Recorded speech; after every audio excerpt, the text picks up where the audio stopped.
ભરૂચની ઐતિહાસિક જામા મસ્જિદને લઈને વિવાદ વધુ વકર્યો છે। હિન્દુ ધર્મગુરુઓ અને સંતોએ પ્રશાસનની નિષ્ક્રિયતા સામે રોષ વ્યક્ત કરી 5મી એપ્રિલથી કલેક્ટર કચેરી બહાર હનુમાન ચાલીસાના પાઠ અને સત્યાગ્રહ કરવાની જાહેરાત કરી છે। ભરૂચના નર્મદા એપાર્ટમેન્ટ સ્થિત સંકટ મોચન હનુમાન મંદિર ખાતે યોજાયેલી પત્રકાર પરિષદમાં સ્વામી મુક્તાનંદ, સુદર્શન નાગરાજ બાબા સહિત અનેક સંતો અને રાષ્ટ્રીય ધરોહર સંરક્ષણ સમિતિના સભ્યો ઉપસ્થિત રહ્યા હતા। સંતોએ જણાવ્યું હતું કે પુરાતત્વ વિભાગને આપવામાં આવેલી સમય મર્યાદા પૂર્ણ થવા છતાં કોઈ નક્કર કાર્યવાહી કરવામાં આવી નથી, જેના કારણે હવે જનજાગૃતિ લાવવા સત્યાગ્રહનો માર્ગ અપનાવવામાં આવશે। સંતોના જણાવ્યા મુજબ 5મી એપ્રિલથી દર મહિનાના દરેક સોમવારે સાંજે 4 થી 5 વાગ્યા દરમિયાન કલેક્ટર કચેરી બહાર હનુમાન ચાલીસાના પાઠ અને ધાર્મિક કાર્યક્રમો યોજીને વિરોધ નોંધાવવામાં આવશે। જામા મસ્જિદને લઈને સોશિયલ મીડિયા પર વાયરલ થયેલા વિડીયો બાદ શહેરમાં સંવેદનશીલ માહોલ સર્જાયો છે, ત્યારે સંતોના આંદોલનની જાહેરાત બાદ હવે પ્રશાસન સામે શાંતિ અને સૌહાર્દ જાળવવાની પડકારજનક સ્થિતિ ઊભી થઈ છે। આ મામલે પુરાતત્વ વિભાગ અને વહીવટી તંત્ર શું निर्णय ले छे ते हवे आगामी दिवसों में महत्वनु बनशे। गुजरात राज्य के भरूच में पत्रकार वार्ता के लिए हम सभी सनातन हिंदू धर्म के सभी साधक इकट्ठा हुए हैं। भाइयों, हम तो महाराष्ट्र संभाजीनगर से आए हैं। महाराष्ट्र से सभी संतगण महानुभाव संप्रदाय की ओर से आए हुए हैं और भरूच के निवासी आदरणीय श्री मुक्तानंद स्वामी जी भी यहाँ पे बैठे हुए हैं। आज की जो पत्रकार वार्ता है, इस पत्रकार वार्ता के माध्यम से हम कुछ हमारे विचार और कुछ घटनाओं का जिक्र आज आपके माध्यम से पूरे समाज को हम देना चाहते हैं। भरूच में जो सनातन हिंदू धर्म की जो धरोहर है, जो ASI से संरक्षित है, भारत सरकार के द्वारा नियंत्रित है, ऐसा होकर भी एक विशिष्ट धर्म समुदाय द्वारा वहां पर उनके धर्म का आचरण होते हुए दिख रहा है। वहां पे कुछ इलीगल तरीकों से परिवर्तन किया हुआ दिख रहा है। वहां पे हिंदू धर्म की मान्यताओं का खंडन करते हुए समाज दिख रहा है। उसी बात को लेकर हमारी जो धार्मिक भावनाएं आहत बार बार हो रही है और नियम जो सरकार ने बनाए हुए हैं, उन नियमों को तोड़ने का जो काम हो रहा है, उसको लेकर सनातन हिंदू धर्म के ये जो संत है, संपूर्ण समाज है, निकल पड़ा है। 2 महीने पहले, 3 महीने पहले एक आंदोलन यहाँ पे अनशन किया गया था और तब माननीय जो सरकार के प्रतिनिधि थे, SP साहब थे, उनसे मुलाकात हुई। उन्होंने सबको आश्वस्त किया, स्वामी जी ने सभी जानकारी उनको दी और आश्वस्त करने के बाद कुछ समय दिया गया था, उन्होंने लिया था और लेकिन फिर भी 100% जो मांगे थी वो पूरी अभी तक फुलफिल हुई नहीं है। हमने आज भी मुलाकात की और उस विषय में भी स्वामी जी आपके साथ वार्ता करेंगे, बात करेंगे आगे इस आंदोलन को कैसे आगे बढ़ाना है और ये जो नियमों को पालन करने का जो आग्रह एक भारतीय होने के नाते हम कर रहे हैं कि सरकार ने जो ASI के नियम लगाए हैं, उन नियमों को ASI ने भी फॉलो करना चाहिए और हम लोगों ने भी उसका सम्मान करना चाहिए। कोई अगर सम्मान नहीं कर रहा है तो उसको सम्मान कराने लायक स्थिति बनाने का कर्तव्य हमारा दिखाई देता है और उसी कर्तव्यों को पूर्ण करने के लिए आज हम प्रेस में बैठे हुए हैं। मैं स्वामी जी से निवेदन करता हूँ कि स्वामी जी इस विषय में आगे आपको विस्तार पूर्वक चर्चा करें। आप सभी पत्रकारों का हार्दिक स्वागत। आज का पत्रकार परिषद का आयोजन आप सभी लोगों को विदित है, पिछले कई समय से भरूच में चल रहे एक प्रश्न के संदर्भ में। प्रश्न यह है कि भरूच में एक राष्ट्रीय धरोहर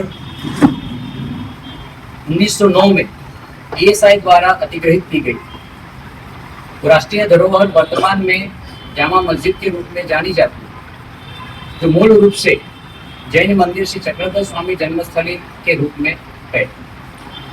ऐतिहासिक तथ्यों के आधार पर, लेकिन हमारी जो मांग, हमारी जो आज तक की जो गतिविधियां रही हैं, उसका मुख्य केंद्र में तो इतना ही है कि ASI द्वारा पूरे भारत के मॉन्यूमेंटों के जो नियम लागू किए गए हैं, वो नियम यहाँ के मॉन्यूमेंट से भी संबंधित है।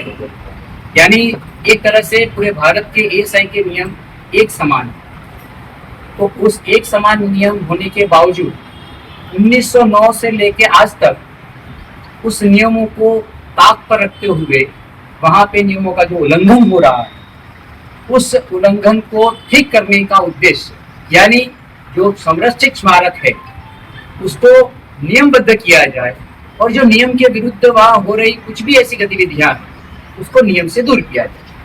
यही मुख्य उद्देश्य के साथ हमारी अभी तक की जो गतिविधियां, प्रक्रिया, कार्यक्रम रहे हैं वो है। आज भी हमने माननीय एसपी साहब को और कलेक्टर साहब को जो हमारा मिलना था, मिलने का उद्देश्य भी इतना ही था कि गत 5 जनवरी को एक संतों के माध्यम से सामूहिक अनशन का कार्यक्रम किया गया था। उस अनशन में जो माननीय एसपी साहब की अध्यक्षता में एक वार्तालाप हुआ, उसमें एएसआई के कर्मचारी भी उपस्थित थे और उस उपस्थिति में जितने भी मुद्दों पर चर्चा की गई, उस मुद्दों पर चर्चा के बाद एक समय मर्यादा तय की गई और इस समय मर्यादा का कल, यानी पिछली कल 5 तारीख को 2 महीने अवधि जो तय की थी वो पूर्ण हुई। इसलिए एक बार फिर उनसे मिलना और अभी तक जो गतिविधियां, जो बदलाव या जो कुछ भी नियम के विरुद्ध हो रही बातें थी उसको हटाना, दूर करना, उसको ठीक करना, वो बातें करने के लिए एक बार हम प्रशासनिक और वहीवटी अधिकारियों को मिलना रखा था। और आपको भी हमने आमंत्रित इसीलिए किया गया था कि आपकी जानकारी में भी, क्योंकि आप भी सारी गतिविधियों के साथ हैं, समाज को भी इस विषय की अवगत होना चाहिए।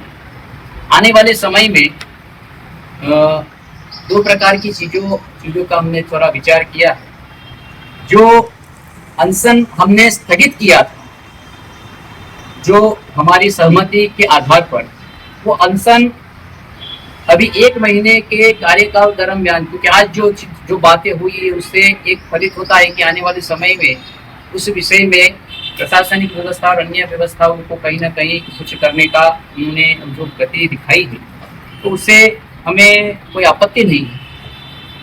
ये जो पूरा विषय है, कहीं ना कहीं लोग हिंदू मुस्लिम की व्यवस्था में ले जाने का चेष्टा कर रहे हैं।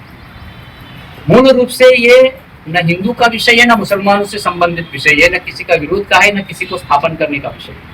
ये विषय मूल रूप से नियम से संचालन और संरक्षण करने का विषय है। राष्ट्रीय धरोहर को, जो सर्व की साझी धरोहर है, उसको कैसे संरक्षित किया जाए, नियमबद्ध किया जाए, यही उद्देश्य है। उसी के तहत समाज को भी अवगत कराना ये भी एक दायित्व है, क्योंकि कई लंबे समय से आम हिंदू समाज, आम कोई भी व्यक्ति जो वहां दर्शनार्थी के लिए जाने के लिए विचार कर रहे थे, तो वहां रोका जाता था, टोका जाता था। तो भय का माहौल रहने के कारण लोगों तक भी कहीं ना कहीं ऐसी भ्रमणा है कि वहां जा सकते हैं कि नहीं जा सकते।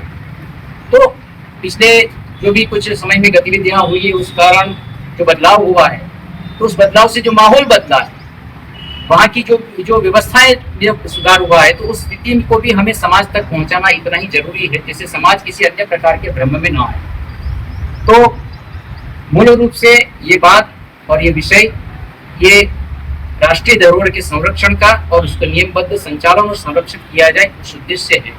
और उसी के तहत हम आने वाले समय में जो शहर में मुख्य मंदिर है, उस मंदिर में महाआरती और महाआरती के बाद समाज जागरण के विषय से एक कार्यक्रम का विषय हम आगे वाले समय में चलाने जा रहे हैं। और प्रतिदिन सोमवार को कलेक्टर कचहरी के बाहर 1 घंटे का प्रतीक उपवास का हमारा कार्यक्रम, जिसमें हनुमान चालीसा का पाठ और पुरुषोत्तम योग का पाठ होगा, वो प्रति सोमवार को तब तक चलता रहेगा जब तक इस विषय की एक अच्छी और जो नियमबद्ध व्यवस्था नहीं स्थापित हो जाती, तब तक इस प्रकार का एक सत्याग्रह का आंदोलन इस दिशा में हम आपसे करने जाएंगे। तो आपके माध्यम से फिर से एक बार समाज को और बाकी सारे लोगों को स्पष्ट करना चाहते हैं कि ये जो विषय है हम सभी के साथ जुड़ा हुआ है, हमारी सबकी गौरव के रूप में, स्वाभिमान के रूप में ये धरोहर है, उसका संरक्षण, उसका संचालन नियमबद्ध प्रक्रिया से हो, जो अभी तक नहीं हो रहा है, जो होने के लिए हम ये पूरी गतिविधियां कर रहे हैं, वो आप सभी लोग का साथ सहयोग मिलता रहा है, यही उद्देश्य के साथ भारत माता। केतन मेहता, दृष्टिकोण न्यूज, भरूच।